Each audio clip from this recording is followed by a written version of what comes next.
দেশের ব্যাংক খাত থেকে ৫ লাখ কোটি টাকা চুরি হয়ে গেছে, যা আদায় করা সহজ নয় বলে জানিয়েছেন বাংলাদেশ ব্যাংকের গভর্নর মোস্তাকুর রহমান। এমন বাস্তবতার মধ্যেও ২৫ লাখ কর্মসংস্থান তৈরির লক্ষ্য নিয়ে ৬০,০০০ কোটি টাকার বিশেষ প্রণোদনা তহবিল ঘোষণা করেছে কেন্দ্রীয় ব্যাংক।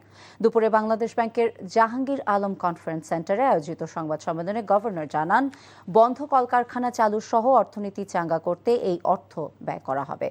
তিনি জানান, তহবিলের ঋণে ৬% সুদ ভর্তুকি হিসেবে দেবে সরকার, আর গ্রাহকেরা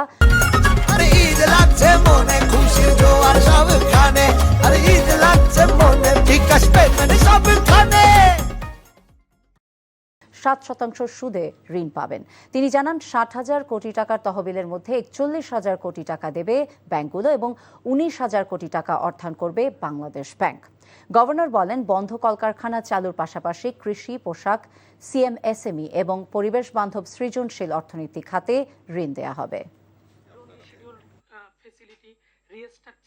ক্লোজ ইন্ডাস্ট্রি অ্যান্ড সার্ভিস সেক্টরে আমরা ২০,০০০ কোটি টাকা রিফাইন্যান্স করব। সিএমএসএমই যে সেক্টরে, সেখানে ৫,০০০ কোটি টাকা, এগ্রিকালচারাল অ্যান্ড রুরাল অ্যাক্টিভিটিসে ১০,০০০ কোটি টাকা, এক্সপোর্ট ডাইভার্সিফিকেশনে ৩,০০০ কোটি টাকা, নর্থ বেঙ্গল এগ্রিকালচারাল হাবে ৩,০০০ কোটি টাকা।